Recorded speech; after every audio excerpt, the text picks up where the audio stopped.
on ne peut pas d'un côté dire que la police de la République, ici en France, tue, dire ici que nous ne sommes pas en démocratie et ne pas voir que le régime de Nicolás Maduro était une dictature. Les États-Unis d'Amérique sont une puissance impérialiste. Ils ne connaissent que leur intérêt. Cet intérêt est hostile aux droits des peuples et à la France comme puissance de paix. Donald Trump vient d'agresser le Venezuela en toute illégalité. Il s'en est vanté, comme il s'est vanté des bombardements sur des civils et de l'enlèvement du président et de son épouse. Avec Poutine et Netanyahou, Trump détruit le droit international. L'enjeu n'est pas la nature du gouvernement vénézuélien. Les changements qui doivent intervenir appartiennent au peuple et à lui seul.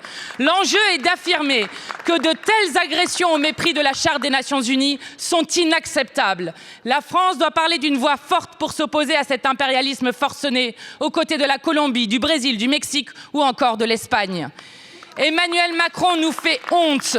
Ni condamnation, ni mention de l'agresseur. Jusqu'où le président abaissera-t-il la France?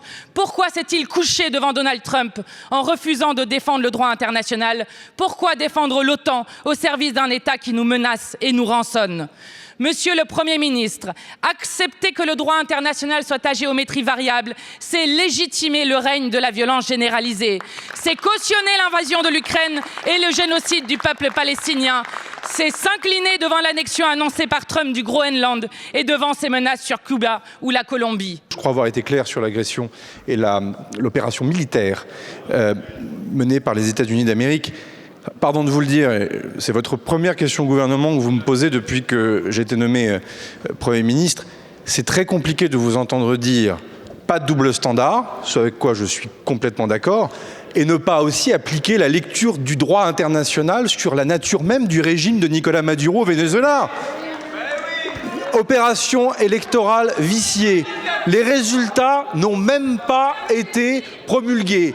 Police vénézuélienne pratiquant la torture, la détention sans raison, aucune séparation des pouvoirs.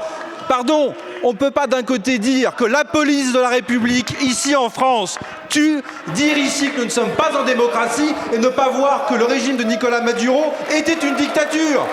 La position de la France, c'est pas de double standard, c'est la parole équitable, juste, la vérité, la vérité, la vérité.